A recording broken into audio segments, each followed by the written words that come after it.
오늘 함께 큐티할 본문 누가복음 18장 1절에서 8절까지의 말씀입니다.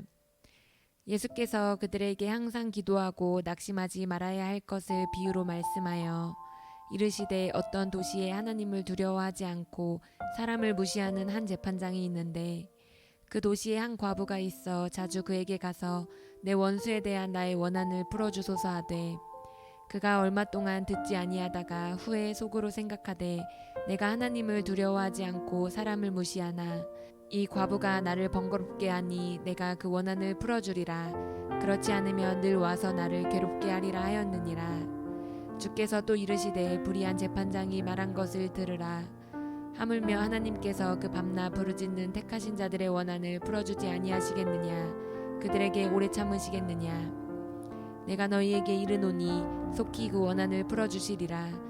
그러나 인자가 올 때에 세상에서 믿음을 보겠느냐 하시니라. 아멘. 우리는 어제 본문을 통해서 마지막 때에 분명한 심판과 또 천국이 있다는 것에 대해 살펴보았습니다. 그 심판과 천국을 준비하기 위해서 우리는 이 땅에 임한 천국을 잘 살아내야 한다는 것도 살펴보았습니다. 이 땅에 임한 천국을 잘 살아낸다는 것은 세상의 가치관, 또 세상이 추구하는 욕구, 세상이 추구하는 방식에 함몰되지 말고 오직 예수님의 말씀을 따라 살아가는 것이었습니다. 그런데 그렇게 살아가다 보면 분명히 손해와 희생을 감수해야 합니다. 그리고 때로는 고난과 핍박을 당해야 할 수도 있습니다. 그래서 예수님을 따르려거든 자기 십자가를 져야 된다고 말씀하셨습니다. 예수님을 따르기 위해서는 손해와 희생과 고난과 핍박을 감수해야 한다는 말씀이셨죠. 그런데 문제는 이것입니다. 우리 너무 연약하기 때문에 그런 고난이 다가올 때 낙심할 수 있다는 것입니다. 그렇다면 그렇게 손해와 희생과 고난과 핍박이 다가올 때 어떻게 낙심하지 않고 끝까지 예수님 말씀대로 살아갈 수 있을까? 오늘 본문이 그 비결에 대해 말씀해주고 있습니다. 예수님은 그것을 위해서 재판장과 과부의 비유를 들어주십니다. 우리 1절 2절 말씀 살펴보겠습니다. 예수님께서 그들에게 항상 기도하고 낙심하지 말아야 할 것을 비유로 말씀하여 이르시되 어떤 도시에 하나님을 두려워하지 않고 사람을 무시하는 한 재판장이 있는데, 먼저 비유에 등장하는 재판장은요, 정상적인 재판장이 아니었습니다. 보통 정상적인 재판장이라면 요구되는 성품은 정의와 공의겠죠.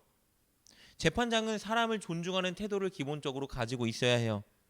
그러나 비유에 나오는 재판장은요, 하나님을 두려워하지도 사람을 존중하지도 않는 자였습니다.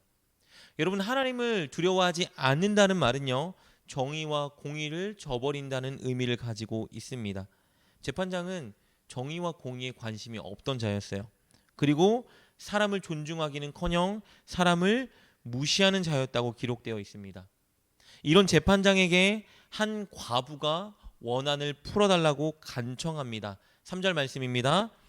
그 도시에 한 과부가 있어 자주 그에게 가서 내 원수에 대한 나의 원한을 풀어줘서 하되, 당시 이스라엘 사회에서 과부는 가장 연약한 자였습니다. 지위가 가장 낮은 자였고 피해당하기 가장 쉬운 자였고 대체로 가장 궁핍한 자였습니다. 그래서 하나님은 구약 성경 많은 구절에서 바로 이스라엘 백성들에게 과부를 잘 돌보라고 명령하셨던 겁니다. 이런 과부가 부탁하고 있는데 이런 재판장에게 부탁하고 있으니 들어줄 리가 없겠죠. 그리고 고대 세계는 남성 세계였기 때문에 그녀가 계속해서 재판장을 직접 찾아간 사실은요, 그녀가 소송을 법정에 제기할 친족이 없었다는 것을 의미해주고 있습니다. 그녀는 더욱이 재판장에게 바칠 뇌물도 없었겠죠. 희망이 없는 사람이었어요. 정말 가련하고 불쌍한 여인입니다. 그렇다면 이 여인은 무슨 일 때문에 재판장을 찾아간 것일까요? 3절에 기록된 것을 보면요, 원수에 대한 원한을 풀어달라고 하고 있습니다. 본문의 비유가 법정에 관련된 것이기 때문에 원한을 풀어달라는 말은요, 정의를 보호해주거나 회복시켜달라는 호소로 보아야 합니다. 특히 당시의 사법제도와 관련해서 과부가 특별한 보호를 요청할 때에는요, 보통 억울하게 착취당한 일에 대해 도와달라는 요청입니다. 그러니 과부는 자신이 지금 억울하게 착취당한 일들이 있는데 이 불의를 해결해서 제발 정의를 회복시켜 달라고 요구하고 있는 것입니다. 그런데 우리가 나눈 것처럼 이 재판장은 공의와 정의에 관심이 없는 사람이에요. 사람을 귀히 여기지 않고 무시하는 사람입니다. 그래서 이 과부의 관청을 계속해서 무시하고 과부를 돌려보냈습니다. 그런데 놀랍게도 이 과부는 끈질기게 재판장을 계속해서 찾아오기 시작합니다. 포기하지 않고 저돌적으로 간청했습니다. 재판장이 당혹스러울 정도로 여인은 계속해서 포기하지 않고 간청합니다. 그래서 결국 재판장은 마지못해 이 여인의 간청을 들어주기로 결심합니다. 우리 5절 말씀입니다. 이 과부가 나를 번거롭게 하니 내가 그 원한을 풀어주리라. 그렇지 않으면 늘 와서 나를 괴롭게 하리라 하였느니라. 이 비유에서 예수님이 강조하고 있는 것은요, 바로 과부의 믿기 힘든 행동입니다. 자신의 문제를 해결해줄, 호소해줄 남성 친족도 없고, 게다가 재판장은 과부의 호소에 신경 쓰지도 않는 이 상황, 그녀는 정말 무력하고 절망적인 희생자의 처지에 놓여 있었습니다. 낙심할 수밖에 없는 상황이죠. 낙심해야 마땅한 상황이에요. 그런데 이 과부는 자신의 문제를 해결해야 한다는 놀라운 책임감, 그리고 끈기와 열정을 가지고 재판장을 계속 찾아가 공의를 호소하는 겁니다. 예수님은 제자들에게 이 과부의 태도를 요구하고 계시는 거예요. 과부처럼 공의를 위해서 예수님께 끈기 있게 간구하라 말씀하시는 겁니다. 그렇게 할 때 주님이 들으시고 반드시 공의가 서게 만들겠다고 약속도 해주십니다. 우리 7절과 8절 말씀입니다. 하물며 하나님께서 그 밤낮 부르짖는 택한 자들의 원한을 풀어주지 아니하시겠느냐? 그들에게 오래 참으시겠느냐? 내가 너희에게 이르노니 속히 그 원한을 풀어주리라. 그러나 인자가 올 때에 세상에서 믿음을 보겠느냐 하시니라. 예수님의 말씀에 따라 살 때, 하나님 나라의 가치관에 따라 살 때에 여러분 분명히 많은 손해와 피해와 어려움이 우리에게 임할 것입니다.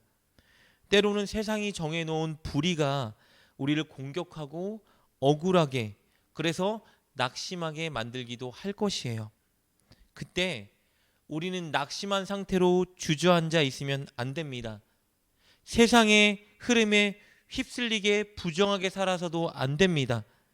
오히려 우리는 공의를 바라보며 하나님께 끈질기게 간구해야 합니다. 하나님이 반드시 듣고 반드시 공의가 서게 해주실 것이기 때문에 그것을 믿고 하나님께 간구해야 하는 것입니다. 이것이 마지막 때를 준비하는 믿음이자 낙심하지 않고 승리할 수 있는 비결인 것입니다. 그러니 오늘 말씀은요, 단순히 내가 원하는 기도 제목을 붙들고 끈질기게 늘어지라는 교훈을 말하는 게 아니에요. 오늘 본문의 교훈은요, 하나님의 공의가 이 땅에 서길, 하나님의 나라가 이 땅에 서길 간구하라는 교훈인 것입니다. 나를 도와주시고 공의를 반드시 세우실 하나님을 확신하며 낙심하지 말고 끝까지 하나님의 말씀대로 공의롭고 정의롭게, 그리고 하나님 나라의 가치관에 따라 살라는 메시지인 것입니다. 사랑하는 여러분, 예수님을 따라 사는 길은 결코 평탄한 길도 쉬운 길도 아닙니다. 희생과 피해와 고난과 어려움이 분명히 다가오는 길이에요.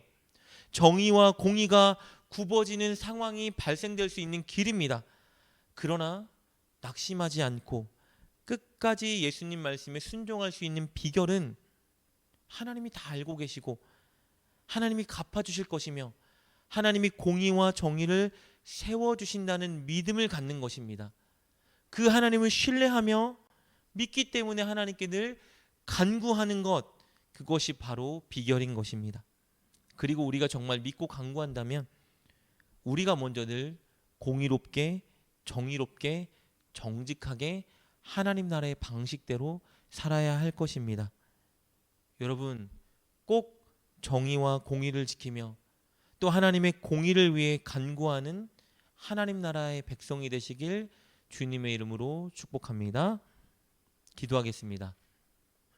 하나님, 이 땅에 하나님의 정의와 공의가 서게 하여 주옵소서.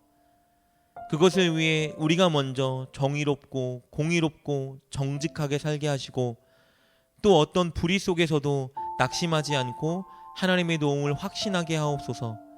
늘 기도로 간구하며 하나님 나라의 백성답게 살게 하여 주옵소서. 예수님의 이름으로 기도드립니다. 아멘. 오늘 말씀을 통해 깨닫고 결단한 것은 무엇입니까? 그것을 붙들고 하나님께 기도합시다.